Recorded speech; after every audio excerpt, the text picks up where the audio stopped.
உங்கள் கூட ஏழை மாதிரி இருக்கிற பல நண்பர்கள் உண்மையாக ஏழை கிடையாது. அவங்க எல்லாரும் மிகப்பெரிய பணக்காரர்கள். அமெரிக்காவில் ஒரு மிகப்பெரிய சர்வேவை எடுக்கிறாங்க. அங்கே இருக்கிற மில்லியனர்ஸ் எல்லாரையும் இன்டர்வியூ பண்ணுறாங்க. அதன் மூலிமா என்ன தெரிய வருது அப்படின்னா, அங்கே இருக்கிற பல கோடீஸ்வரர்களை பக்கத்து வீட்டுக்காரங்களுக்கு கூட இவர் கோடீஸ்வரர் அப்படின்னு தெரியறதே இல்லையா. அப்படி தெரியாமல் இருந்ததுனால தான் அவங்கெல்லாம் கோடீஸ்வரர் ஆனாங்க அப்படின்னும் சொல்லுது அந்த சர்வே. ஒரு மிகப்பெரிய சர்வே. அதிலேருந்து நம்ம நிறைய பாடத்தை கற்றுக்கலாம். தி மில்லியனர் நெக்ஸ்ட் டோர் அப்படின்ற இந்த புத்தகத்தில் அப்படி நிறைய பாடங்கள் கொட்டி கிடக்கு. நீங்கள் உண்மையாக மிகப்பெரிய பணக்காரன் ஆகணும்னா என்ன செய்யணுன்றத ரொம்ப எளிமையாக சொல்லியிருக்கு. இந்த புத்தகம் ரொம்ப முக்கியமான ஒரு புத்தகம்னு நான் நினைக்கிறேன். இதுலேருந்து நான் கற்றுக்கிட்ட முக்கியமான பாடத்தை இன்றைக்கி இந்த டேக்அவே சீரீஸில் உங்கள் கூட ஷேர் பண்ணிக்க போகிறேன். நம்ம சேனலுக்கு நீங்கள் புதுசாக இருந்தீங்கன்னா நான் படிக்கிற புக்ஸோட சம்மரிஸ் அப்லோட் பண்ணுவேன். நான் படித்தது எனக்கு ரொம்ப பிடிச்ச விஷயத்தை உங்க கூட ஷேர் பண்ணிப்பேன். நான் படித்ததுலேயே நல்ல புக்ஸ் உங்களுக்கு ரெக்கமெண்ட் பண்ணவும் செய்வேன். அதில் உங்களுக்கு பிடிக்கும் அப்படின்னா நம்ம சேனலுக்கு சப்ஸ்கிரைப் பண்ணிவிட்டு பெல் பட்டனை ப்ரெஸ் பண்ணிவிடுங்க.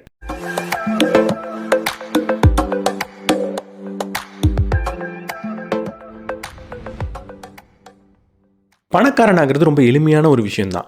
நம்மளை மாதிரி சாதாரண மனிதர்களாக இருந்து யாரெல்லாம் பணக்காரர்கள் ஆயிருக்காங்கன்ற ஒரு டேட்டாவை கலெக்ட் பண்ணி அவங்க எல்லாரும் காமனாக எந்த விஷயத்த செஞ்சுருக்காங்கன்றதை பார்த்து அதையே நம்மளும் செஞ்சால் கட்டாயம் நம்மளும் பணக்காரன் ஆகிடுவோம். அப்படிப்பட்ட டேட்டாவை நான் எப்படி கலெக்ட் பண்ணுறதுன்னு கேட்குறவங்களுக்கு தான் இந்த புத்தகம். இந்த புத்தகம் சாதாரண மனிதர்கள் யாருக்குமே தெரியாமல் ஒரு பணக்காரன் மாதிரி இல்லாமல் மிகப்பெரிய பணக்காரர்களாக இருக்காங்கன்றதை கண்டுபிடிச்சி அவங்களோட டேட்டாவை நமக்கு கொடுத்துருக்கு. இன்றைக்கி இந்த டேட்டா மூலியமாக அப்படி என்னெல்லாம் அவங்க செய்கிறாங்கன்றத பார்ப்போம். அப்படி அவங்க என்னெல்லாம் செஞ்சுக்கிட்டு இருக்காங்கன்னு பார்த்தா, முதல்ல நான் பல வீடியோவில் சொன்ன அதே முக்கியமான விஷயம், அவங்க எல்லாரும் ரொம்ப ரொம்ப ஜாக்கிரதையான மனிதர்களாக இருக்காங்க. பேராசைப்படுறது கிடையாது. அவங்க ஒரு பயணத்தை மேற்கொள்கிறதுக்கு முன்னாடி அந்த பயணத்தில் வரக்கூடிய தடைகளை பற்றி சிந்திச்சு அதுக்கு தயாராகிறாங்க. ஒரு பெரிய பயணத்துக்கு நம்ம போகிறோம் அப்படின்னா முதல்லே தயாராகணும் அப்படின்னு பல வீடியோவில் சொல்லியிருக்கேன். ஒரு பானையில் தண்ணியை நிரப்ப போகிறேன் அப்படின்னா முதல்ல அந்த பானையில் ஓட்டை இல்லை அப்படின்றத நான் உறுதி பண்ணிக்கணும். அப்படி உறுதி பண்ணாமல் தண்ணியை மட்டும் ஊற்றிக்கிட்டே இருந்தேன்னா தண்ணி கீழே தானே போயிட்டுருக்கோம். அது மாதிரி தான் ஒரு பணக்காரனாகணுன்ற பயணத்தில் ரொம்ப ஜாக்கிரதையாக இருக்காங்க. எங்கெல்லாம் ஓட்டை இருக்குன்றதை கவனித்து அதை முதல்ல அடைக்கிற வேலையை பார்க்குறாங்க. இதுக்கு முன்னாடி இப்படிப்பட்ட ஓட்டைகளை அடைக்கிறதுக்கு நம்ம என்னெல்லாம் செய்யணுன்றதை பற்றி பேசியிருக்கேன். ஒரு எமர்ஜென்சி ஃபண்டை பற்றி பேசியிருக்கேன். ஒரு டேர்ம் இன்சூரன்ஸை பற்றி பேசியிருக்கேன். ஆனால் நான் பேசாத ஒரு விஷயம் இருக்குது. அது முக்கியமான ஒரு காப்பீடு. எனக்கு தெரிஞ்ச ஒரு நண்பனோட கதையை சொல்கிறேன். அவன் ஒரு வருஷம் ஃபாரினில் போய் வேலை பார்த்துக்கிட்டு இருக்கான். நம்ம வெளிநாட்டுக்கு போய் வேலை பார்க்குறது எவ்வளவு கடினமான விஷயம். அப்படியும் நம்ம மீறி வெளிநாட்டுக்கு போய் வேலை பார்க்குறோம்னா அதோட முக்கியமான நோக்கம் பணக்காரன் ஆயிடணும் அப்படின்றது தான். ஒரு வருஷமாக வெளிநாட்டில் வேலை பார்த்தவனுக்கு திடீர்னு அவங்க அப்பா அம்மா இந்தியாவில் இருக்காங்க. திடீர்னு அவங்களுக்கு உடல்நிலை சரியில்லாமல் போயிடுது. இப்போ அவன் என்ன பண்ணான் அப்படின்னா, இந்தியாவுக்கு ட்ராவல் பண்ணி அவன் கையில் அவ்வளவு நாள் சம்பாதிச்ச ஒட்டுமொத்த பணத்தையும் செலவு செஞ்சான். ரொம்ப நாள் லீவ் எடுத்ததுனால திரும்ப அந்த வேலைக்கு அவனால் போக முடியல. இப்படிப்பட்ட சூழல் வரக்கூடாதுன்னா நம்ம என்ன செய்யணும்? நீங்கள் வெளிநாட்டில் இருக்கீங்களோ இல்லை இங்கே இருக்கீங்களோ, பணத்தை ரொம்ப வருஷம் சேமித்து கடைசியில் அதை ஒரு மருத்துவ செலவுக்காக நம்ம செலவு பண்ணிடக்கூடாது. அப்படின்னா அதுவும் மருத்துவ செலவு எப்போ வரும்னு நமக்கு தெரியாது, தவிர்க்க முடியாத ஒரு விஷயம். அது வந்ததுன்னா கட்டாயம் செலவு பண்ணி தான் ஆகணும். சில சமயம் அதுக்கு கடன் கூட வாங்க வேண்டிய தேவை வரலாம். அப்படிப்பட்ட நிலைமைக்கு நம்ம போகக்கூடாதுன்னா ஒரு ஹெல்த் இன்சூரன்ஸை எடுக்கணும். இந்த கதையில் சொல்கிற மாதிரி நீங்கள் ஒரு வேலை ஒரு ஃபாரினில் இருக்கீங்க அப்படின்னா உங்களாலையும் இந்தியாவில் இருக்கிற உங்களோட ஃபேமிலிக்கு உங்களோட பேரண்ட்ஸுக்கு ஒரு ஹெல்த் இன்சூரன்ஸை வாங்க முடியும். இருக்கிறதுலே விலை கம்மியாக கூட உங்களால் வாங்க முடியும். அப்படிப்பட்ட ஒரு ஹெல்த் இன்சூரன்ஸ் மட்டும் உங்கள்கிட்ட இல்லைன்னா நீங்கள் சேமிச்சுக்கிட்டே வர பணம் எப்போ வேணால் ஓட்டை வெளியே போயிடலாம். ஒரு மெடிக்கல் எமர்ஜென்சின்றது எப்போ வேணால் நமக்கு வரலாம். இன்றைக்கி இருக்கிற எல்லாரே ஹெல்த் பிளான்ஸ்லாம் முதல் நாள்லேருந்தே உங்களோட ப்ரீ எக்ஸிஸ்டிங் டிசீஸை கவர் பண்ணுறாங்க. உங்களுக்கு டாக்டர் வேணும்னா டாக்டரை வீட்டில் அனுப்பி வைக்கிறாங்க. 30 நிமிஷத்தில் உங்களோட கிளைமை செட்டில் பண்ணுறதுக்கான உதவியை கூட பண்ணிக்கிட்டு இருக்காங்க. அப்பா அம்மாவை ஒரு நாட்டில் விட்டுட்டு வெளிநாட்டில் இருக்கிறது ரொம்ப கடினமான விஷயம். அவங்களுக்கு உடம்பு சரியில்லை அப்படின்னா நீங்கள் அவங்கள பார்த்துக்கிறது ரொம்ப முக்கியமான விஷயம். ஆனால் என்னைக்காவது ஒரு சூழலில் அவங்களோட மெடிக்கல் எமர்ஜென்சிக்கு உண்மையாக உங்களால் உடனடியாக வர முடியாமல் போனதுன்னா அவங்கள பார்த்துக்கிறது எவ்வளவு கடினமான விஷயம். அங்கே தான் இந்த என்ஆர்ஐ ஹெல்த் இன்சூரன்ஸ் உங்களுக்கு உதவி செய்யும். அவங்களே வீட்டுக்கு டாக்டர் அனுப்புவாங்க. ஆம்புலன்ஸ் வச்சு அவங்களே உங்கள் அப்பா அம்மாவை பார்த்துப்பாங்க. மெடிசின்ஸை கொண்டு வீட்டுக்கே கொண்டு வந்து கொடுப்பாங்க. இதில் இன்னொரு பெனிஃபிட் என்னென்னா, நீங்கள் என்ஆர்ஐயாக இருக்கிறப்போ ஒரு ஹெல்த் இன்சூரன்ஸை இந்தியாவில் வாங்கினீங்கன்னா 18% கட்ட வேண்டிய ஜிஎஸ்டியை நீங்கள் கட்ட தேவையில்லை. அந்த ஹெல்த் இன்சூரன்ஸை ஆன்லைனில் நீங்கள் வாங்கினீங்கன்னா எக்ஸ்ட்ராவாக 5% உங்களுக்கு கிடைக்கும். ஸோ 23% நீங்கள் சேவ் பண்ண முடியும். அப்போ ஓவராலாக நீங்கள் ஒரு இன்டர்நேஷ்னல் பிளான் எடுக்கிறீங்கன்னா அதை விட ஒரு 35% விலை கம்மியாக உங்களால் இந்தியாவில் ஹெல்த் இன்சூரன்ஸை எடுக்க முடியும் என்ஆர்ஐயாக இருந்தீங்கன்னா. இப்படிப்பட்ட ஹெல்த் இன்சூரன்ஸ் கட்டாயம் உங்களுக்கு தேவை. இந்தியாவில் இருந்தீங்கன்னா முக்கியம், என்ஆர்ஐயாக இருந்தீங்கன்னா அதை விட ரொம்ப முக்கியம். உங்களுக்கு இந்த மாதிரி என்ஆர்ஐ ஹெல்த் இன்சூரன்ஸ் பெனிஃபிட் தேவைப்படுது அப்படின்னா அதற்கான லிங்க்கை நான் டிஸ்கிரிப்ஷனில் கொடுத்துருக்கேன். அதில் நீங்கள் போனீங்கன்னா பல என்ஆர்ஐ ஹெல்த் இன்சூரன்ஸை ஒன்றா உங்களால் கம்பேர் பண்ணி பார்க்க முடியும். அதில் இருக்கிறதுலே பெஸ்ட்டை உங்களால் தேர்ந்தெடுக்க கொடுக்கவும் முடியும். ஸோ ரொம்ப வெயிட் பண்ணாதீங்க. நீங்கள் ஒரு என்ஆர்ஐயாக இருக்கீங்க, உங்கள் அப்பா அம்மா உங்கள் ஃபேமிலி இந்தியாவில் இருக்காங்கன்னா இது ரொம்ப ரொம்ப மஸ்ட்டு. கண்டிப்பாக நீங்கள் ஒரு ஹெல்த் இன்சூரன்ஸை வாங்கி ஆகணும். அதற்கான லிங்க் டிஸ்கிரிப்ஷனில் இருக்குது. இதில் இருக்கிற பெரும்பான்மையான பணக்காரர்கள், கிட்டத்தட்ட 90% அதிகமான பணக்காரர்கள் யார் தெரியுமா? அவங்க எல்லாரும் ஒரு பிஸ்னஸ் செய்கிறவங்களே கிடையாது. நம்ம பொதுவாக ஒரு அபிப்பிராயத்தில் இருப்போம், பணக்காரங்கன்னா பிஸ்னஸ் பண்ணுறவங்க தான் அப்படின்னு. ஆனால் உண்மையான பெரும்பான்மையான பணக்காரர்கள் பிஸ்னஸ் பண்ணுறவங்க கிடையாது. சாதாரண மனிதர்களாக சாதாரணமாக ஒவ்வொரு மாத சம்பளத்துக்கு வேலைக்கு போகிறவங்க தான். அப்புறம் எப்படி அவங்க பணக்காரங்க ஆனாங்க? ரொம்ப சிம்பிள். அவங்க பணக்காரர்கள் ஆனதுக்கு முக்கியமான காரணம் சேமிப்பு தான். பணக்காரன் ஆகணும் அப்படின்னா நீங்கள் நிறைய பணத்தை உள்ளே கொண்டு வரணுன்ற அவசியம் கிடையாது. எவ்வளவு பணத்தை உள்ளே கொண்டு வந்தாலும் அதில் எவ்வளவு நீங்கள் தக்க வச்சுக்கிறீங்கன்றது தான் முக்கியம். இங்கே இருந்த எல்லா பணக்காரர்கள்ட்டையும் இருந்த ஒரு குணாதிசயம், வந்த பணத்தை பெரும்பான்மையாக தக்க வச்சுக்கிட்டவங்களா இருக்காங்க, நிறைய பணத்தை கொண்டு வந்தவங்களா இல்லை. நீங்கள் மாதம் 1 கோடி கூட சம்பாதிக்கலாம், ஆனால் அதை அப்படியே செலவு பண்ணிட்டீங்கன்னா நீங்கள் பணக்காரன் ஆக போகிறது கிடையாது. மாதம் 50,000 சம்பாதிச்சாலும் அதில் 20,000 உங்களால் சேமிக்க முடிஞ்சதுன்னா நீங்கள் கட்டாயம் கூடிய சீக்கிரத்தில் பணக்காரன் ஆகிடுவீங்க. எல்லா பணக்காரங்களும் என்ன செய்கிறாங்கன்னு எடுத்து பார்த்தா, மாதம் அவங்க கட்டாயம் பட்ஜெட் அப்படின்ற ஒரு விஷயத்த போடுறாங்க. அவங்களோட எல்லாரோட பட்ஜெட்டையும் வாங்கி பார்க்குறப்போ அதில் காமனாக ஒரு விஷயம் இருக்குது. எல்லாருமே பட்ஜெட்டில் முதல் வரியில் என்ன எழுதியிருக்காங்க தெரியுமா? இந்த மாதத்தின் சேமிப்பு அப்படின்னு தான் எழுதியிருக்காங்க. ஸோ மாதம் நீங்கள் பட்ஜெட் போடுறது ரொம்ப முக்கியம். அந்த பட்ஜெட்டில் முதல்ல நீங்கள் என்ன பண்ணணுன்னா, இந்த மாத வருமானத்திலேருந்து எவ்வளவு நான் சேமிக்கிறேன் அப்படின்றத எழுதிடணும். அதை சேமித்ததுக்கப்புறம் மீதி இருக்கிற பணத்தை வச்சு தான் அந்த மாதத்தோட செலவை நீங்கள் பிளானே பண்ணணும். ரொம்ப ஆச்சரியமான விஷயம் என்ன தெரியுமா? இதில் இருக்கிற முக்கால்வாசி பேர் அவங்களுடைய காரை செகண்ட் ஹேண்டில் வாங்கியிருக்காங்க. இதில் இருக்கிற முக்கால்வாசி பேர் அவங்கள்ட்ட ஒரு 40,000 ரூபாய்க்கு மேலே ஒரு ட்ரெஸ்ஸுன்றதே கிடையாது. 40,000 ரூபாய்க்கு மேலே ஏன்டியே ட்ரெஸ் கிடையாதுன்னு நீங்கள் சொல்லலாம். ஆனால் இவங்க எல்லாரும் மிகப்பெரிய கோடீஸ்வரர்கள். ஒரு கோட் சூட்டை வாங்குறதுக்கு கிட்டத்தட்ட 40,000ன்றது சாதாரண செலவு. இன்றைக்கி கல்யாணத்துக்கு நான் பட்டுப்புடவை வாங்குகிறேன், கல்யாணத்துக்கு நான் கோட் சூட் வாங்குறேன்னு நம்ம எவ்வளவு செலவு பண்ணுறோம்? இதில் பல பேர்கிட்ட 40,000 ரூபாயை தாண்டின ட்ரெஸ்ஸுன்றதே கிடையாது. அவங்களோட கல்யாண ட்ரெஸ் எடுத்துக்கிட்டாலும் கூட அவங்க அவ்வளவு ஃப்ளாஷியான ட்ரெஸ்ஸை வாங்குறது கிடையாது. இதை விட ஆச்சரியமாக இருந்தது எனக்கு என்னென்னா, இவங்களில் பல பேர் செகண்ட் ஹேண்ட் காரை தான் வாங்கியிருக்காங்க. இதில் இன்னொரு கதை வருது. அந்த கதை ரொம்ப ஆச்சரியமாக இருக்கும்.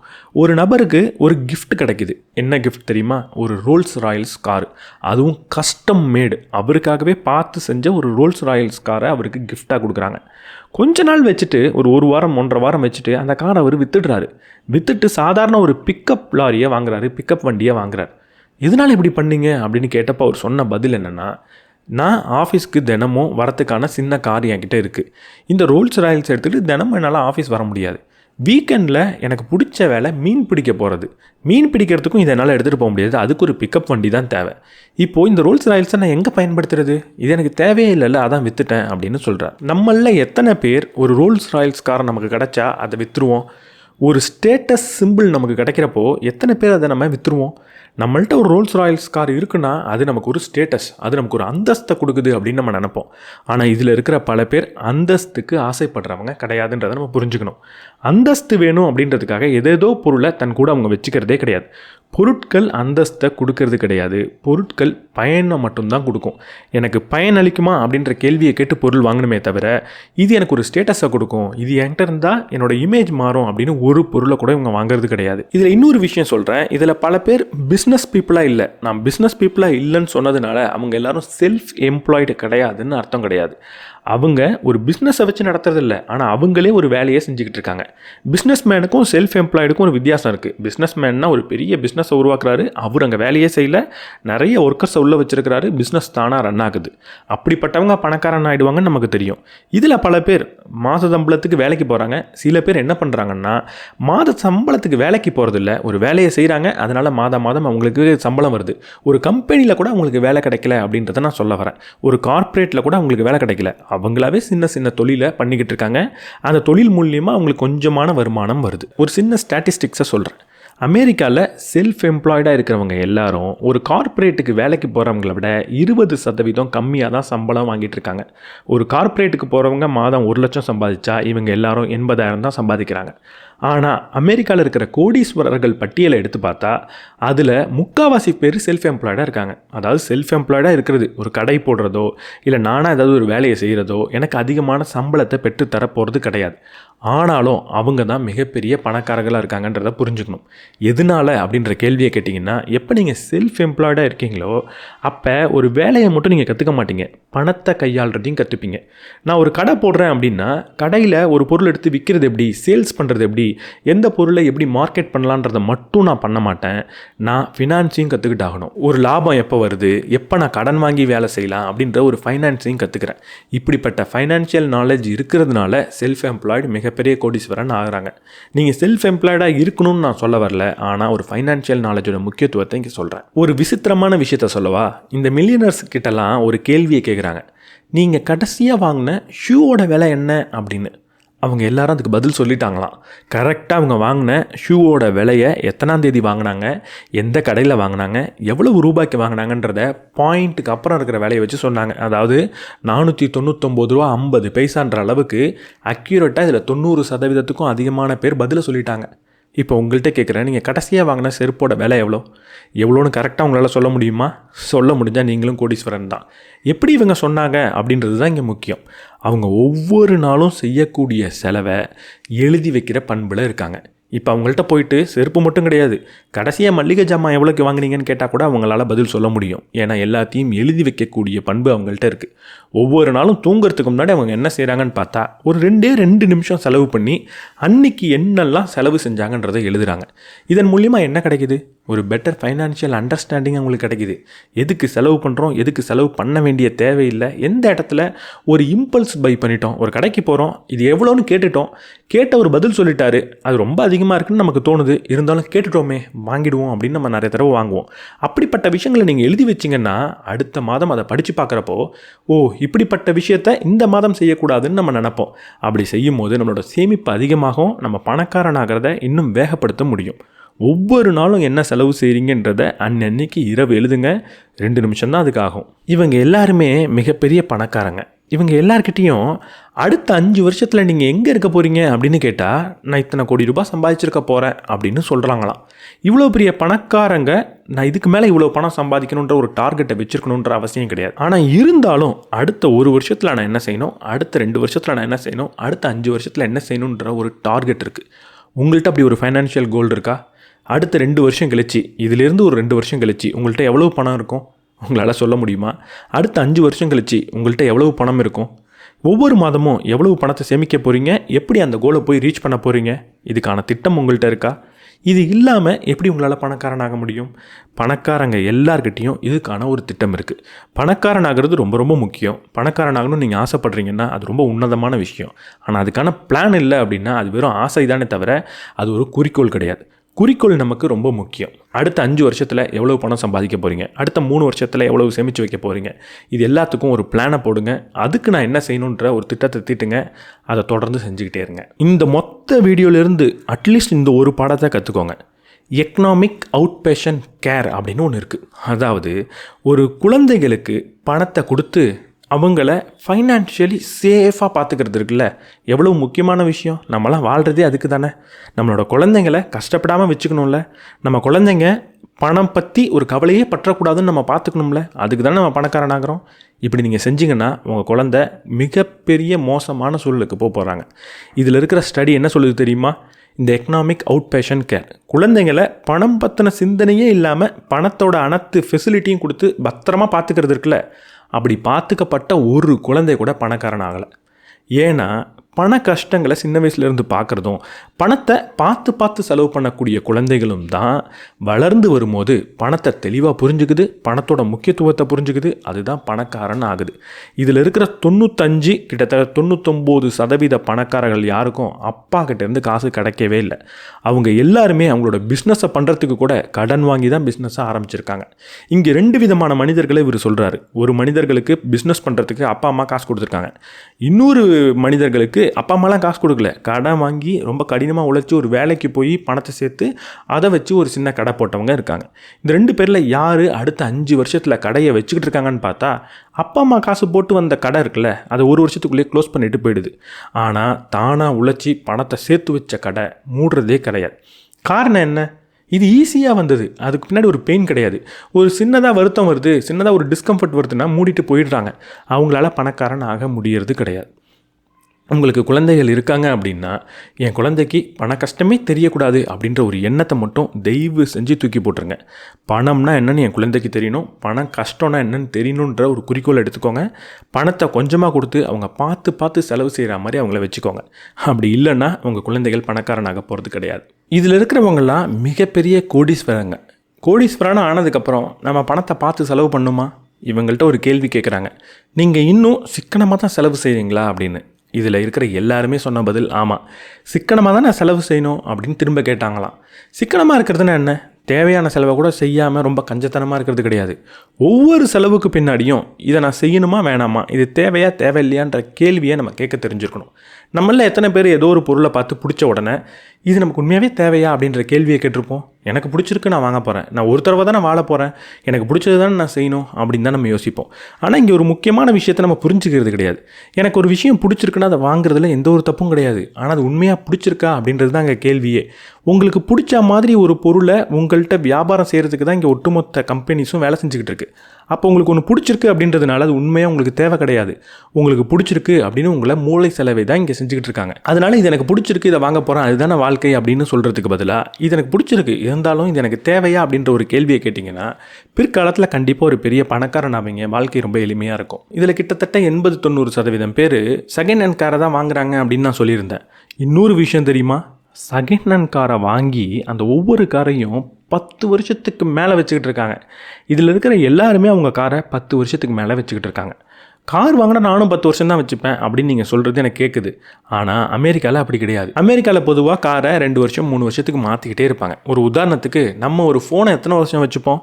கிட்டத்தட்ட ஒரு 3 வருஷம் வச்சுக்கிட்டா பெரிய விஷயம். இப்போது இதை புரிய வைக்கிறதுக்கு நான் ஃபோனை வச்சு எக்ஸாம்பிள் சொல்கிறேன். இதில் இருக்கிற எல்லாருமே அவங்க ஃபோனை குறைஞ்சது 7லேருந்து 10 வருஷம் வச்சுக்கிட்டு இருக்காங்கன்னு சொன்னால் அவங்களுக்கு எப்படி இருக்கும்? அப்படி தான் அவங்க வாழ்ந்துக்கிட்டு இருக்காங்க. நீங்கள் உங்கள் ஃபோனை எத்தனை வருஷமாக வச்சுக்கிட்டு இருக்கீங்க? உங்களுடைய ஃபோனை 10 வருஷத்துக்கு நான் மாற்ற மாட்டேன் அப்படின்னு நீங்கள் இருந்தீங்கன்னா நீங்களும் பணக்காரனாக ஆக போகிறீங்க. இதனால் இங்கே ப்ராடக்டை நான் அப்கிரேட் பண்ணக்கூடாது அப்படின்றது கிடையாது. ப்ராடக்ட் வேலை செய்யும் போது அதை அப்கிரேட் பண்ண வேண்டிய தேவை கிடையாது. எனக்கு தேவையான எல்லா வேலையும் என்கிட்ட இருக்கிற ப்ராடக்ட் பூர்த்தி பண்ணுது அப்படின்னா அங்கே நான் அப்கிரேட் பண்ண வேண்டிய தேவை கிடையாதுன்றதை புரிஞ்சுக்கணும். நான் கீபேட் ஃபோன் தான் வச்சுக்கிட்டு இருக்கேன், எனக்கு ஒரு ஆண்ட்ராய்டு ஃபோன் வேணும் அப்படின்னா கண்டிப்பாக அதை அப்கிரேட் பண்ணலாம். நான் ஒரு நல்ல ஆண்ட்ராய்டு ஃபோன் வச்சுக்கிட்டு இருக்கேன், ஆனால் அது லேட்டஸ்ட் மாடல் இல்லைன்னு அப்கிரேட் பண்ணுறது தான் தப்பு.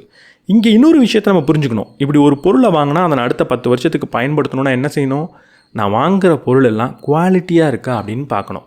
பணத்தை செலவே பண்ணக்கூடாதுன்னு நினைக்கக்கூடாது, குவாலிட்டிக்கு செலவு பண்ணணும். ஒவ்வொரு பொருளை வாங்குறதுக்கு முன்னாடியும் இந்த பொருள் எத்தனை வருஷம் உழைக்கும் அப்படின்ற கேள்வியை கேட்கணும். அதிக வருஷம் உழைக்கக்கூடிய நீடித்து உழைக்கக்கூடிய பொருளை கொஞ்சம் விலை அதிகமாக நம்ம வாங்குறதுல தப்பு கிடையாது. அப்படி வாங்கினா தான் ரொம்ப வருஷத்துக்கு தேவையில்லாத நிறைய மெயின்டெனன்ஸ் செலவோ அப்கிரேடேஷன் செலவோ நம்ம பண்ணாமல் இருக்க முடியும். சொல்லவே வேணாம், இருந்தாலும் இதில் இருக்கிற எல்லா பணக்காரர்களும் பணத்தை முதலீடு பண்ணிக்கிட்டு இருக்காங்க. ரொம்ப லோ ரிஸ்க்கான இடத்துல தான் அவங்க முதலீடு பண்ணுறாங்க. அதாவது நிறைய ரிட்டர்ன் கிடைக்கும், பெரிய லாபம் கிடைக்குன்ற இடத்தெல்லாம் அவங்க தேடி போகிறதே கிடையாது. சிம்பிளான சாதாரண இடத்துல இன்வெஸ்ட் பண்ணிக்கிட்டு இருக்காங்க. உதாரணத்துக்கு ஒரு இண்டெக்ஸ் ஃபண்ட் மாதிரியான இடத்துல ரொம்ப கம்மியான ரிட்டர்ன் வந்தாலும் எனக்கு போருன்ற மனநிலையில் இன்வெஸ்ட் பண்ணிக்கிட்டு இருக்காங்க. சேஃபாக இருக்குமா இது அப்படின்றது தான் இவங்களோட கேள்வியை தவிர இந்த முதலீடு நிறைய லாபம் கொடுக்குமான்ற கேள்வி இவங்கள்ட்ட கிடையவே கிடையாது. ஸோ நான் ஒரு முதலீடு பண்ணணுன்றது ரொம்ப முக்கியம். முதலீடு பண்ணுறப்ப அந்த முதலீடை தேர்ந்தெடுக்கிறது எப்படி இருக்கணும்னா இது சேஃபா அப்படின்ற கேள்வி தான் இருக்கணுமே தவிர இது பெரும் லாபத்தை கொடுக்குமா, உடனடியாக பணக்காரன் ஆக்குமா அப்படின்ற கேள்வி இருக்கவே கூடாது. ஆல்ரெடி சொன்ன விஷயந்தான். இதில் இருக்கிற பல பேரை பார்த்தா பணக்காரன் அப்படின்னு நீங்கள் சொல்லவே மாட்டீங்க. இவங்க யாரும் நான் பணக்காரன் அப்படின்னு வெளியே காட்டிக்கிறதுக்காக பணக்காரனாக இருக்கிறதே கிடையாது. அவங்களுடைய நெட்ஒர்த்தை இன்க்ரீஸ் பண்ணிக்கணும் அப்படின்னு பண்ணிக்கிறாங்க. அது எதுக்குன்னா அவங்களோட ஃபைனான்ஷியல் இண்டிபெண்டன்ஸ்க்காகவும் ஃபைனான்ஷியல் சேஃப்டிக்காக மட்டும்தான். என்னை பார்க்குறவங்களுக்குலாம் நான் ஒரு ஃப்ளாஷியாக இருக்கணும், என்னை பார்த்தா பணக்கார மாதிரி இருக்கணும் அப்படின்னு அவங்க நினைக்கிறதே கிடையாது. பணக்காரன் அப்படின்ற இமேஜே சாதாரண மனிதர்கள் தான் இவங்க கண்ணுக்கு வராங்க. பணக்காரன் அப்படின்ற இமேஜை சொன்னால் நிறைய நகை போட்டுக்கிட்டு ரொம்ப வித்தியாசமாக இருக்கிற மனிதர்கள் இவங்க கண்ணுக்கு வரதே கிடையாது. அவங்கெல்லாம் உண்மையாக சொல்ல போனால் பணக்காரங்க கிடையாது. ரொம்ப டிஸ்ப்ளே பண்ணணுன்ற அவசியம் கிடையாது, எல்லாத்தையும் காட்டணுன்ற அவசியம் கிடையாது. உங்களோட நல்லதுக்காக நீங்கள் பணக்காரன் ஆகுறீங்க, அதை வெளியே காட்டணுன்ற அவசியமே கிடையாது. இன்னும் சிம்பிளாக சொல்லணும்னா, நீங்கள் வெளியே காட்டணும்னு நினச்சிங்கன்னா நீங்கள் பணக்காரன் ஆக போகிறதும் கிடையாது. இதில் எனக்கு ரொம்ப ரொம்ப பிடிச்ச ஒரு விஷயம் இருக்குது. They don't keep up with the Jones அப்படின்னு சொல்கிறாங்க. ஜோன்ஸ்னா யார்? இப்படிப்பட்ட விஷயங்களை நான் வச்சுக்கிட்டு இருக்கணும், இப்படிப்பட்ட பொருட்களை வச்சுருக்கணும், இவ்வளவு நான் செலவு பண்ணணும், இதுதான் ட்ரெண்டு, இதுதான் லைஃப் ஸ்டைல் அப்படின்னு சொல்லக்கூடிய மனிதர்கள் அவங்களோட சர்க்கிளில் இருப்பாங்க. இருந்தாலும் அவங்கெல்லாம் இப்படிப்பட்ட வாழ்க்கையை வாழ்கிறாங்களே, இப்படிப்பட்ட விஷயத்தை வெளியே காட்டிக்கிட்டு இருக்காங்களே, நம்மளும் அதை செய்யணும் அப்படின்னு இவங்க நினைக்கிறதே கிடையாது. அவங்க கூட இவங்க ஈடு கொடுக்கறதே கிடையாது. எனக்கு என்ன வேணுமோ அதில் தான் நான் ஃபோக்கஸ் பண்ண போகிறேன், நீ எப்படி வேணுமோ இருந்துட்டு போ, நீலாம் இப்படி இருக்குன்றதுக்காக நான் அப்படி இருக்கணுன்ற அவசியமே கிடையாதுன்ற ஒரு மனநிலையில் அவங்க இருக்காங்க.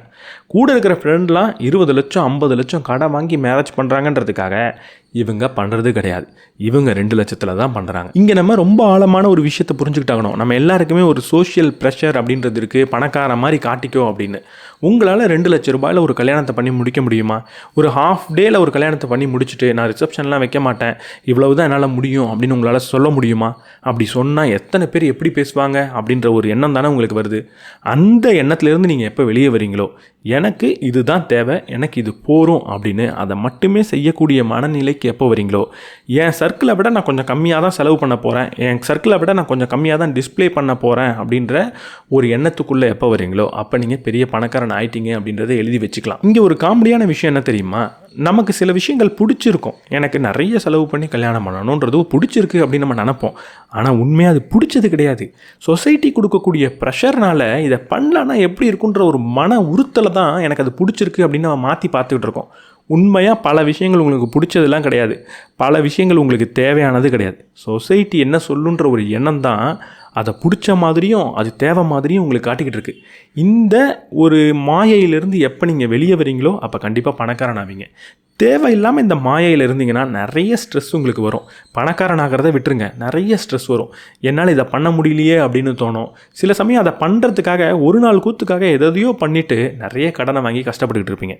தயவு செஞ்சு சொசைட்டி ப்ரெஷருக்காக பணத்தை செலவு பண்ணாதீங்க. சொசைட்டிக்காக வேறு ஏதாவது செய்யுங்க, ஆனால் சொசைட்டி சொல்லுதுன்றதுக்காக நான் இப்படிப்பட்ட வாழ்க்கையை வாழணுன்னு ஒரு லைஃப் ஸ்டைலை தேர்ந்தெடுக்காதீங்க. உங்களுக்கு பிடிச்சதை, உங்களுக்கு தேவையானதை ரொம்ப சிம்பிளான லைஃப் ஸ்டைலாக வச்சுக்கோங்க. நம்ப முடியாத ஒரு விஷயத்த சொல்லவா?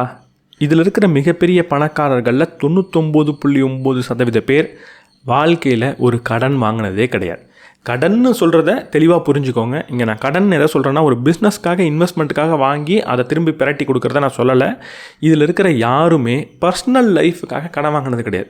வீட்டில் வாஷிங் மிஷின் வாங்கணும், ஒரு இஎம்ஐயில் வாங்கிடுவோம். ஒரு ஃப்ரிட்ஜ் வாங்கணும், இஎம்ஐயில் வாங்கிடுவோம். கிரெடிட் கார்டில் வாங்கிடுவோன்னு இவங்க வாங்குறதே கிடையாது. இவங்க கடன் வாங்குறாங்க, அந்த கடன் அவங்க செய்யக்கூடிய வேலைக்காக. அந்த கடனை வச்சு லாபம் சம்பாதிக்கிறாங்க. கடனுக்கு கட்டக்கூடிய வட்டியை விட அதிகமான லாபத்தை சம்பாதிச்சு கடனை வச்சு அதிகமாக சம்பாதிக்கிறாங்க. அது பிரச்சனை கிடையாது. கடன் வாங்கி அவங்களோட லைஃப் ஸ்டைலில் நடத்துறது கிடையாது. சாப்பாட்டுக்கே வழி இல்லை, கடன் வாங்க போகிறேன். வீட்டில் டிவி இல்லை, கடன் வாங்க போகிறேன். ஒரு பர்த்டே செலிப்ரேஷன் பண்ணணும், 2 லட்ச ரூபாய் செலவாகும், காசு இல்லை, கடன் வாங்க போகிறேன்னு இவங்க கடன் வாங்கினதே கிடையாது. கடனில் 2 வகையான கடன் இருக்குது. ஒன்று நல்ல கடன், இன்னொன்று கெட்ட கடன். நல்ல கடன்னா என்ன? கடனை வாங்கி அந்த கடனை வச்சே பெரும் லாபத்தை சம்பாதிச்சா அது நல்ல கடன். கடனை வாங்கி எந்த ஒரு விஷயத்தை செஞ்சனோ அந்த விஷயம் மதிப்பை அதிகப்படுத்துது, அதோட மதிப்பு கூடிக்கிட்டே போகுது, அதுவே எனக்கு ஒரு லாபத்தை கொடுக்குது அப்படின்னா நல்ல கடன். கடனை வாங்கி தேவையில்லாத ஒரு செலவை செஞ்சேன்னா அது கெட்ட கடன். இப்படிப்பட்ட கெட்ட கடனை இவங்க வாங்குறதே கிடையாது. இங்கே இன்னொரு விஷயத்த சொல்லிடுறேன். நல்ல கடன் கூட ரொம்ப பெரிய ஆபத்தான விஷயம்தான். சில பேர் என்ன பண்ணுவாங்கன்னா, கடன் வாங்கி நான் ஸ்டாக் மார்க்கெட்டில் போடுறேன், ஸ்டாக் மார்க்கெட் உயரும்னு நினைப்பாங்க. அதை விட ஒரு மிகப்பெரிய முட்டாள்தனமே கிடையாது. உங்களுக்கு உண்மையாக நல்ல கடன் என்னன்றது புரியணுன்னா நீங்கள் ஒரு பிஸ்னஸை பண்ணியாகணும். ஸோ அந்த அளவுக்குலாம் நான் கிடையாது, நான் சாதாரண மனிதன் தான் அப்படின்னா தயவு செஞ்சு கடன் அப்படின்ற ஒரு விஷயத்தையே உங்கள் அகராதிலேருந்து தூக்கிடுங்க. நல்ல கடன் நினச்சி ஏதாவது ஒரு பெரிய ட்ராப்பில் போய் மாட்டிக்காதீங்க. இவங்க எல்லாருமே இரவு உணவு இருந்தும் போதோ இல்லை சும்மா இருக்கும் போதோ அவங்க குழந்தைகள் கூட பணத்தை பற்றி பேசிக்கிட்டு இருக்காங்க. நம்மள எத்தனை பேர் நம்ம குழந்தைகள்கிட்ட பணத்தை பற்றி பேசுவோம்?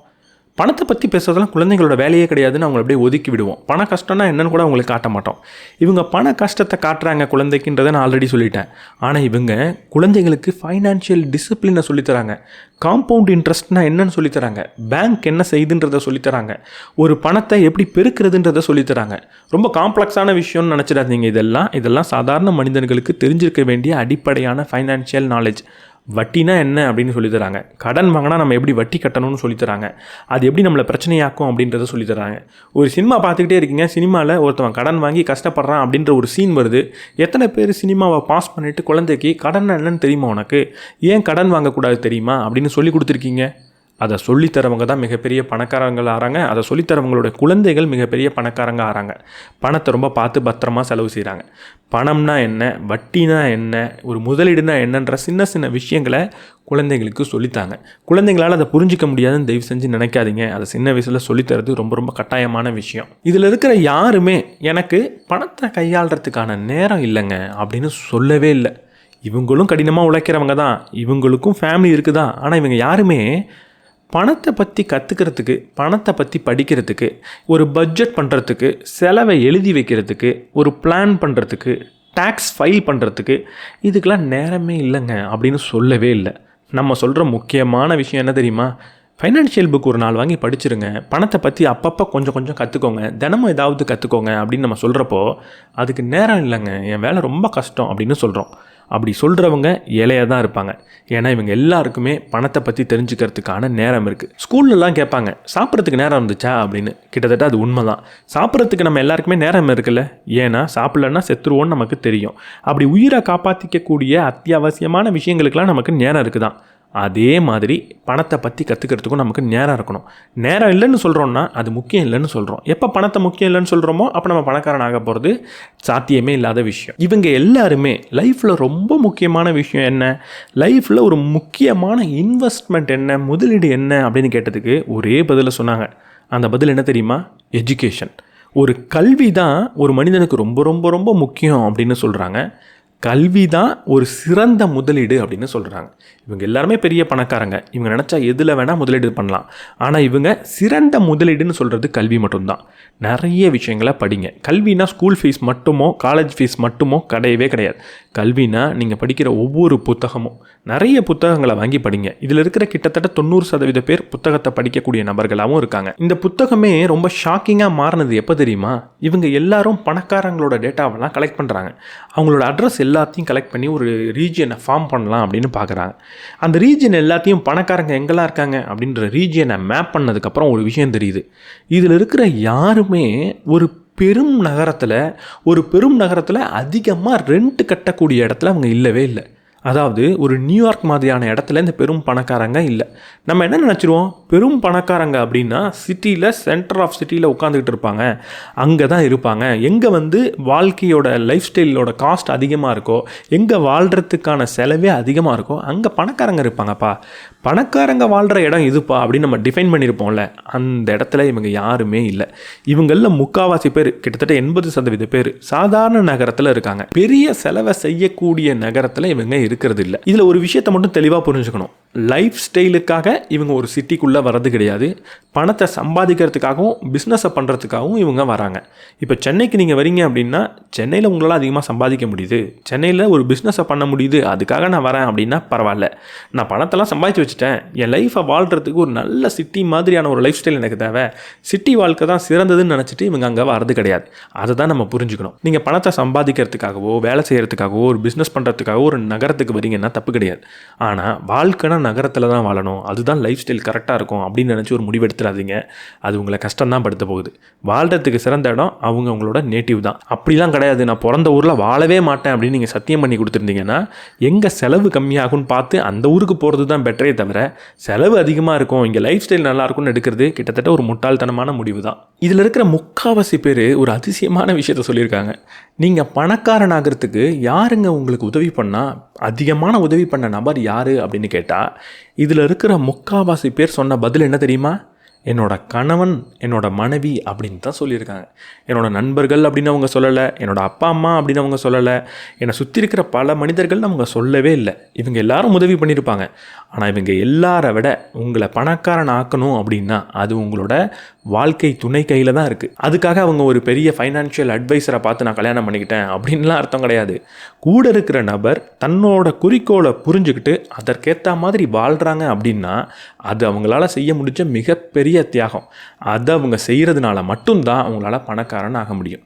யாரை நீங்கள் கல்யாணம் பண்ண போகிறீங்க அப்படின்றது ரொம்ப ரொம்ப முக்கியமான விஷயமா இருக்கும். ஒருவேளை இன்னும் நீங்கள் கல்யாணம் பண்ணல அப்படின்னா உங்களோட திட்டத்தோடு ஒத்து போகிற உங்களோட குறிக்கோளோட ஒத்து போகிற ஒரு நபரை நீங்கள் தேர்ந்தெடுத்துட்டிங்கன்னா அங்கேயே பாதி கிணற நீங்கள் தாண்டிட்டீங்க. ஒருவேளை உங்களுக்கு ஏற்கனவே கல்யாணம் ஆகிடுச்சுன்னா இப்போ நீங்கள் என்ன செய்யணும்னா உங்களோட வாழ்க்கை துணையோட குறிக்கோள் என்னன்னு புரிஞ்சுக்கிட்டு அவங்களுக்கு அந்த ஒரு சின்ன தியாகத்தை உங்களால் செய்ய முடியுமா அப்படின்னு கேட்டு பாருங்கள். தயவு செஞ்சு அதை செய்யுங்க. அது அவங்களோட வாழ்க்கையை மிகப்பெரிய அளவில் மாற்றும். நம்மளோட வாழ்க்கை துணைக்கு அவங்க வாழ்க்கை குறிக்கோளை அடையிறதுக்கு உதவி பண்ணுறது நம்மளோட கடமை. அதை செய்ய மாட்டோம் அப்படின்னா நம்ம கல்யாணம் பண்ணவே தேவை கிடையாது. இதில் இருக்கிற எல்லாருமே அவங்க எதில் முதலீடு பண்ணியிருக்காங்களோ அது என்னன்னு விளக்கக்கூடிய அறிவோடு இருக்காங்க. இதில் இருக்கிற ஒவ்வொரு நபர்கிட்டையும் நீங்கள் எதுலலாம் முதலீடு பண்ணியிருக்கீங்க அப்படின்னு கேட்டால் அவங்க ஒரு வரிசையான பதிலை சொல்கிறாங்க. அதில் ஒவ்வொன்றத்தை பற்றியும் டீப்பான நாலேஜ் அவங்களுக்கு இருக்குது. நம்மள எத்தனை பேருக்கு நம்ம பண்ணக்கூடிய முதலீடு மீது முழுமையான அறிவுன்றது இருக்குது. நான் ஒரு இண்டெக்ஸ் ஃபண்டில் இன்வெஸ்ட் பண்ணுங்க அப்படின்னு பல வீடியோவில் சொல்லியிருக்கிறேன் தான். அதுக்காக நீங்கள் போய் ஒரு இண்டெக்ஸ் ஃபண்டை வாங்கினீங்கன்னா நீங்கள் பணக்காரன் ஆக மாட்டீங்க. இண்டெக்ஸ் ஃபண்டுனா என்னன்றதை டீப்பாக புரிஞ்சுக்கிட்டதுக்கப்புறம் நீங்கள் முதலீடு பண்ணால் மட்டும்தான் நீங்கள் பணக்காரன் ஆவீங்க. யாரோ ஒரு நபர் சொல்லிட்டாரு, எங்கேயோ ஒரு இடத்துல இது லாபம் கொடுக்குன்னு சொல்லிட்டாங்க, எங்கேயோ ஒரு இடத்துல இது சேஃப்னு சொல்லிட்டாங்கன்றதுக்காக நான் எந்த ஒரு முதலீடும் பண்ணக்கூடாது.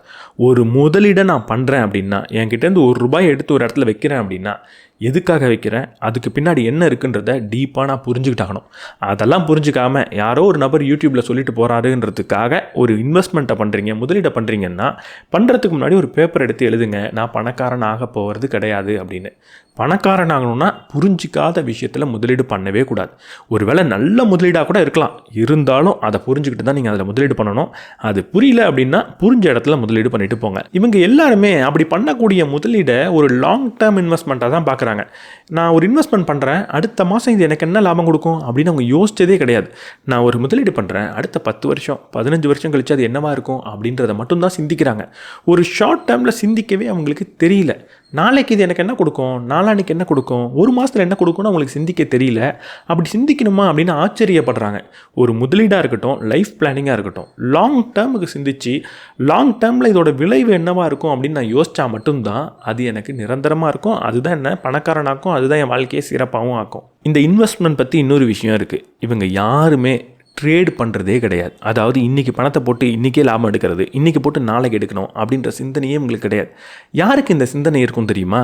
என்கிட்ட பணமே இல்லை, ஏதாவது பண்ணி ஏதாவது பொருளை வாங்கிட்டே இருக்கணும்னு நினைக்கிறவங்களுக்கு தான் இருக்கும். என்கிட்ட இருக்கிற பணத்தை நான் தெளிவாக பிளான் பண்ணிட்டேன், எந்த மாதத்துக்கு தேவையான பணத்தை எடுத்து வச்சுட்டேன், சேமிப்புக்கு தேவையான பணத்தை எடுத்து வச்சுட்டேன், இப்போதுக்கு நான் ட்ரேட் பண்ணணும், இதை விட அதிகமாக பணத்தை போட்டு எடுக்கிறதுல எனக்கு என்ன பயன் இருக்குது அப்படின்னு இவங்க நினைக்கிறாங்க. இதில் இருக்கிற யாருமே ட்ரேடு பண்ணதே கிடையாது. சாதாரண பணக்காரர்கள் யாரும் ட்ரேடு பண்ணுறதே கிடையாது. உண்மையாக சொல்ல போனால் ட்ரேடு பண்ணி பணக்காரனான மனிதர்களை அவ்வளோ ஈஸியாக என்னால் கண்டுபிடிக்க முடியறதே கிடையாது. என்னோடய பர்சனல் லைஃப்பில் நான் படித்த புத்தகங்களில் நான் பார்த்த விஷயங்களில் ட்ரேட் பண்ணி நான் பணக்காரன் ஆகிட்டேன் அப்படின்ற ஒரு பணக்காரனை நான் பார்த்ததே கிடையாது. ஒரு வேளை இன்றைக்கி உங்களுக்கு லாபம் வந்திருக்கலாம், அதனால அதோட அர்த்தம் என்ன தெரியுமா? நீங்கள் பணக்காரன் ஆகிட்டீங்கன்ற அர்த்தம் கிடையாது. நீங்கள் இன்னும் ஏழையாகாமல் இருக்கீங்க அப்படின்றது தான் அர்த்தம். கூடிய சீக்கிரம் ஏழையாக போகிறீங்க. ட்ரேடிங் அப்படின்றது ஒரு கேம்லிங், அது ஒரு சூதாட்டம். தயவு செஞ்சு அதை பண்ணாதீங்க. கமெண்ட்டில் சொல்லுவீங்க தெரிஞ்சு பண்ணால் சூதாட்டம் கிடையாது, அதை படித்து புரிஞ்சுக்கணுன்னு. தயவு செஞ்சு சொல்கிறேன், எனக்கு மேக்ஸ் தெரியும், எனக்கு லாஜிக் தெரியும், எனக்கு ஸ்டாக் மார்க்கெட்டும் தெரியும். ட்ரேடிங்கிறத கற்றுக்கலாம் முடியாது, அது ஒரு ஃப்ளூக் தான், அது ஒரு கேம்லிங் மட்டும்தான். இதில் இருக்கிற பல பேருக்கு ஃபைனான்சியல் அட்வைசர் அப்படின்னு ஒருத்தவங்க இருக்காங்க. அவங்களே அவங்களோட பணத்தை மேனேஜ் பண்ணுறது கிடையாது. ஒரு ப்ரொஃபஷனல்கிட்ட போய் பணத்தை எப்படி மேனேஜ் பண்ணுறதுன்றதை கற்றுக்குறாங்க, அவங்களோட அட்வைஸை கேட்குறாங்க, அவங்க சொல்கிறது படி இவங்க நடக்கிறாங்க. புரிஞ்சுக்கிட்டதுக்கு அப்புறம் தான் அப்படின்றது இருந்தாலும் ஒரு ஃபைனான்ஷியல் அட்வைசர்ன்றதை இவங்க வச்சுக்கிட்டு இருக்காங்க. லைஃப்பில் நம்ம எல்லாருக்குமே மென்டர் அப்படின்றது தேவை தான். அதுக்கு பணம் கொடுத்து தான் ஒரு மென்டரை தேர்ந்தெடுக்கணுன்றது கிடையாது. உண்மையாக சக்ஸஸ்ஃபுல்லாக இருக்கிற நம்ம ஆசைப்படுற விஷயத்தை அடைஞ்ச ஒரு நபரை மென்டராக வச்சுக்கிட்டு ஆகணும். அப்படிப்பட்ட ஃபைனான்ஷியல் அட்வைசரை இவங்க வச்சுக்கிட்டு இருக்காங்க. பணம் சம்பாதிக்க ஆரம்பித்த உடனே ஒரு ஃபைனான்ஷியல் அட்வைசரை தேர்ந்தெடுங்க. சொல்லுவாங்க. அவரையும் தொடர்ந்து நீங்கள் அப்கிரேட் பண்ணலாம், அவரையும் மாற்றலாம். ஆனால் ஒரு ஃபைனான்ஷியல் அட்வைசர்ன்றதை தேர்ந்தெடுத்து அவங்க சொல்கிறது படி செய்யுங்க. எனக்கு ஃபைனான்ஷியல் அட்வைசர்கிட்ட ஃபீஸ் கொடுக்குற அளவுக்குலாம் காசு இல்லைன்னா பரவாயில்ல, அட்லீஸ்ட் ஃபைனான்ஷியல் அட்வைஸ் கொடுக்கக்கூடிய புத்தகத்தை வாங்கி முதல்ல படிங்க. அதை படித்து கொஞ்சம் பணத்தை சேமிக்க ஆரம்பிங்க. இப்போ பணம் வளர்ந்ததுக்கப்புறம் ஒரு ஃபைனான்ஷியல் அட்வைசரை போய் பாருங்கள். அது ரொம்ப முக்கியமான விஷயம். இவங்க எல்லாரையும் படித்ததுக்கப்புறம் தெரிஞ்ச ஒரு விஷயம் என்ன தெரியுமா? பணக்காரன் ஆகிறதுன்றது போரிங்கான விஷயம். நீங்கள் நினைக்கிற மாதிரி பணக்காரன் ஆகிறதுன்றது ஜாலியாக இருக்கும், நிறைய விதவிதமான பொருட்களை வாங்கலாம், விதவிதமாக அனுபவிக்கலாம் அப்படின்றதெல்லாம் கிடையாது. பணக்காரன் ஆகிறதுன்றது சிம்பிளான விஷயம், போரிங்கான விஷயம். பணத்தை பிளான் பண்ணணும், உட்காந்து அதை எடுத்து சேவ் பண்ணணும், அதை தொடர்ந்து கன்சிஸ்டண்ட்டாக செஞ்சுக்கிட்டே இருக்கணும், பொறுமையோடு காத்துக்கிட்டே இருக்கணும். இப்படி இருக்கிறவங்க தான் பணக்காரன் ஆகிறாங்க. ஸோ பணக்காரன் ஆகணும் அப்படின்னு முடிவு பண்ணிட்டீங்கன்னா போரிங்காக இருக்கும்னு தெரிஞ்சு உள்ளே போங்க. இது சாதாரண விஷயம், சிம்பிளான விஷயத்தை தான் நான் செய்ய போகிறேன், அதை தொடர்ந்து கன்சிஸ்டண்ட்டாக செய்ய போகிறேன்ற முடிவோடு உள்ளே போங்க. ஏதோ வித்தியாசமாக அது இதுன்னு செய்ய போகிறேன்லாம் நினைக்காதீங்க. ட்ரேடு பண்ண போகிறேன், ஒரு பிஸ்னஸ் ஆரம்பிக்க போகிறேன், இங்கேயும் பணத்தை ரொட்டேட் பண்ண போகிறேன் அப்படிலாம் நினைக்காதீங்க.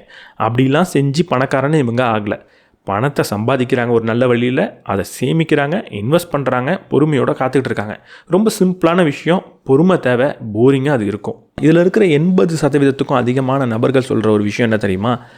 அவங்க வேலையை அவங்க நேசிக்கிறதா சொல்கிறாங்க. நம்ம நேசிக்கிற வேலையை செய்கிறது எவ்வளவு முக்கியம்? 2 விதத்தில் அது நம்மளை பணக்காரனாகும். எனக்கு பிடிச்ச வேலையை நான் செய்கிறேன் அப்படின்னா அந்த வேலை செய்கிறது எனக்கு கஷ்டமாக இருக்காது, அந்த வேலையை இன்னும் அதிகமாக செய்வேன், அதனால் அதிகமான பணம் கிடைக்கும். எனக்கு பிடிச்ச வேலையை செய்கிறேன் அப்படின்னா அதை நான் இன்னும் அதிகமாக மெருகேற்றிக்கிட்டே போவேன், இன்னோவேட் பண்ணிக்கிட்டே போவேன், இன்னும் சிறப்பாக செய்கிறது எப்படின்னு யோசிப்பேன், அதனால் அதிகமான பணம் கொடுக்கும். ஸோ பிடிச்ச வேலையை செய்கிறது நிறைய பணம் கொடுக்கும் அப்படின்றது ஒரு விஷயம்னா, இன்னொரு விஷயம் நம்மளால் புரிஞ்சிக்க முடியாத ஒரு விஷயம் இருக்குது. அது என்னென்னா, எனக்கு பிடிச்ச வேலையை நான் செய்கிறப்போ அதிகமான செலவழிக்க வேண்டிய தேவை எனக்கு இருக்காது. புரிகிற மாதிரி சொல்லணுன்னா, எனக்கு பிடிக்காத ஒரு வேலைக்கு போகிறேன், வாரத்துக்கு 6 நாள் எனக்கு பிடிக்காத வேலைக்கு போகிறேன். 7வது நாள் நான் என்ன செய்வேன்னு நீங்கள் நினைக்கிறீங்க? 6 நாளாக ரொம்ப ஸ்ட்ரெஸ்ஸில் இருந்தேன், இன்றைக்கி ஒரு நாள் நல்லா என்ஜாய் பண்ணணும் அப்படின்னு நினப்பேன்.